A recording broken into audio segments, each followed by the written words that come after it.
Welcome to Monetary Policy on NyQuil, part 1 of 2. This is, the first real lecture of the course where we're going to be learning about money, what money is, and all that stuff. So let's get started. What is money? Well, maybe you're going to think it's like dollars, but sadly, no, that's currency. Plus, kind of being a little snobby with like what other currencies are. What about euros? What about yen, yuan, things like that? It's like leaving that one kid at a kickball in gym class who totally wasn't me when I was, scrawny little nerdy 15-year-old kid, whatever. What about pesos, euros? Well, that doesn't work either, right? If we took every single currency and piled that up, would that be money? No, it wouldn't be. Again, it would be different forms of currency, and it's still currency. It's not a big enough list. To be honest, it would have to cover everything that's ever been considered a currency. And a lot of times, we don't even know what that is. We really only know what a small subset is of whatever's been considered currency. There's a lot of other things. So does currency itself work? Well, no, because what about bank reserves? If you go to the bank and you ever get a look inside that vault and you see all that money, it's like super tempting. You're like, man, it'd be so great if I had that money through totally legal means, by the way. What about that? It's not currency, right? Those are bank reserves. What about deposits, right? If you have your money and you deposit it, well, is that currency? No. But we can't leave that out because that's money. What about institutional money market funds, short-term repurchase agreements? What about certificates of deposit, right? These are all broader forms of money, but they're still technically money. So kind of leaves a scratch in our heads. Maybe this is a bit more complicated than we thought it would be. Then again, if it wasn't complicated, I probably wouldn't be teaching this course right now. So we can all at least agree that money is now more than currency. Now, according to Wikipedia at 1:22 a.m. on November 12th, 2017, quite a long time ago, first time I ever made this lecture, actually, if it tells you how old I am. Hopefully it doesn't. Money is any item or verifiable record that is generally accepted as payment for goods and services and repayment of debts in a particular country or socioeconomic context.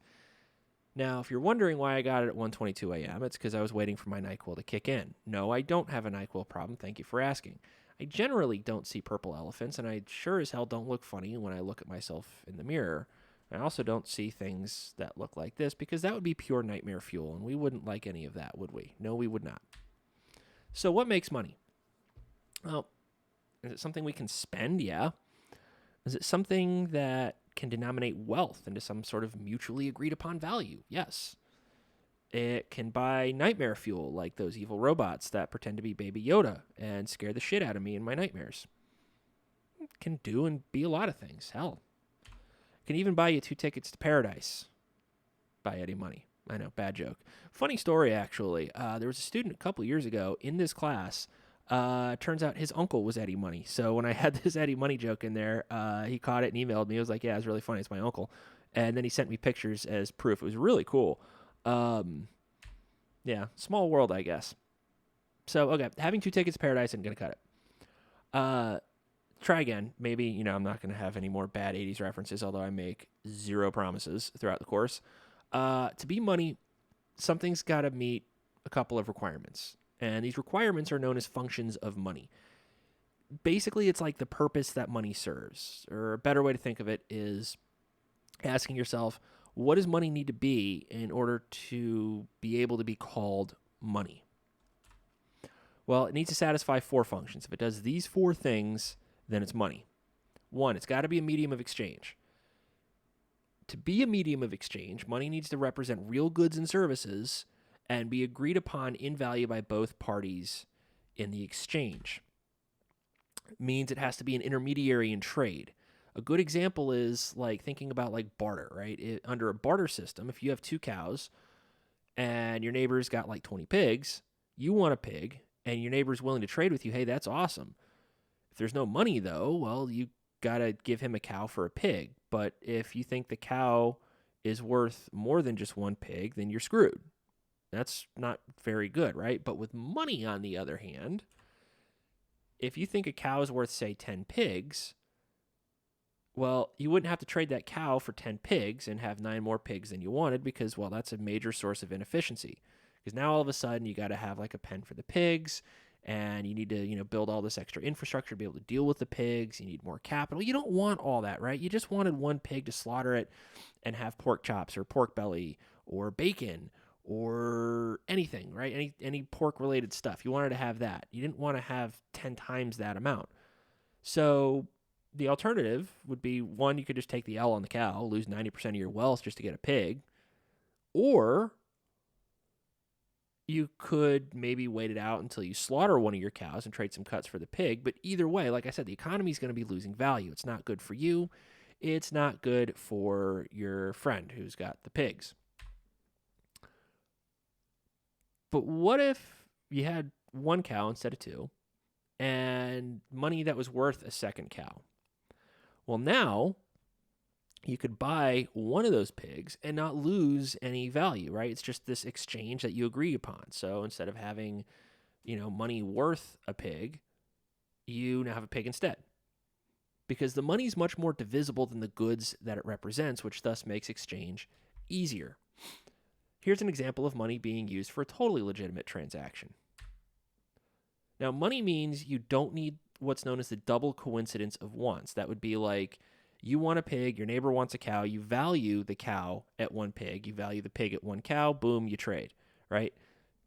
When that happens, hey, everything's great. You probably didn't need money in the first place, but that rarely ever happens, which is, more often than not the case, right? That you're not going to meet this double coincidence of wants.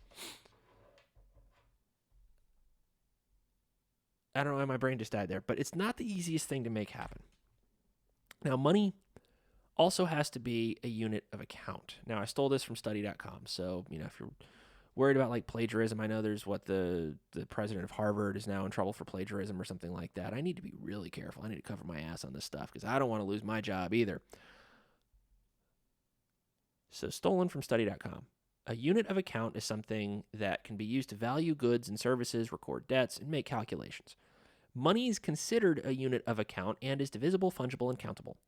With money being countable, it can account for profits, losses, income, expenses, debt, and wealth, whatever. What does this mean? Well, it means money is used to represent real goods and services. I think $1 will buy me a soda, $1 will buy me a soda. Here's another example of a totally legitimate transaction. Money is also a store of value. It means money can get you the stuff today, or money that can get you stuff today can pretty much get you the same amount of stuff tomorrow. It has to hold its value over time. If it doesn't, it's worthless. So in case you've ever wondered about like alternative monies like Bitcoin, you're like, hey man, Bitcoin is awesome because it's like not controlled by the Fed, man. And it's just free markets, man. Okay, well, Bitcoin does have a store of value, but its store of value is extremely volatile. Not to mean Bitcoin isn't interesting or anything like that. It's absolutely fascinating. It's really cool. But the problem is it changes in value a lot from day to day. So it's not really as useful as something like the dollar. Think of it like this. What I got in blue is Bitcoin. What I have in red is a dollar. Now, it's labeled as US dollar Bitcoin volatility. It's really more just like percent changes. But when you look at this, okay, yeah, there is some percent change in the dollar, and it does lose value over time. This is true. But look at what Bitcoin's doing around it. That is, it's all over the place. And 2017, a 40% change? That's nuts. Mid 2020, negative 40% change. A lot of these percent changes, a lot of them are within negative 20 to 20%, but that's still a lot. It doesn't really make consumption very easy. It doesn't, keep things nice and smooth with consumption if it's changing value that drastically, that fast. If you've got $1 and today $1 buys you a soda, but tomorrow $1 only buys you half a soda, and the next day $1 buys you 5 sodas, well, your consumption path isn't really going to be very smooth, and that makes things difficult for you. It makes things difficult for the store that's selling these things. We don't really want that. We want a generally nice and stable currency. So until Bitcoin gets its act together, it's probably not the best currency to be using. Can't say it can never be used, just not really all that useful right now. So the idea is if you sell someone a bunch of guns, right? The money you earn today better be worth at least something tomorrow. This is actually where the problem with negative nominal interest rates kind of comes up, but we're going to get into that much later in the course. It is really interesting, though. But unfortunately, there's a lot we need to learn first before we learn about that. So you're going to get to that like at the end of the semester. But in the meantime, Nicolas Cage looks awesome in sunglasses holding an AK-47. That's really cool stuff. Standard of deferred payment. Money is also a standard of deferred payment. And it means that money can settle a debt. Like if that drug dealer that, wants the kid that he gave weed to compensate him, money can do it. The lady in the red dress's boss wants her to give him his cut, then money can also settle that. So this wraps up this lecture, at least, sort of. To wrap up, we talked about 4 functions of money: medium of exchange, unit of account, store of value, standard deferred payment. We've talked about what these 4 things mean and how they can be applied to understanding what money is. For example, if something doesn't meet that criteria, then it can't be money. But there are a lot of things that you might think are money that you might not think are money that would meet these criteria, thus making them money. Think cigarettes in prison, for example. See if you can think of like 1 or 2 others. There's always replicator rations in Star Trek Voyager. It shows almost 30 years old now, but a great show if you like Star Trek. There are all sorts of things that can be used in place of money that are basically money. So maybe think of a couple on your own. Have a little bit of fun with it.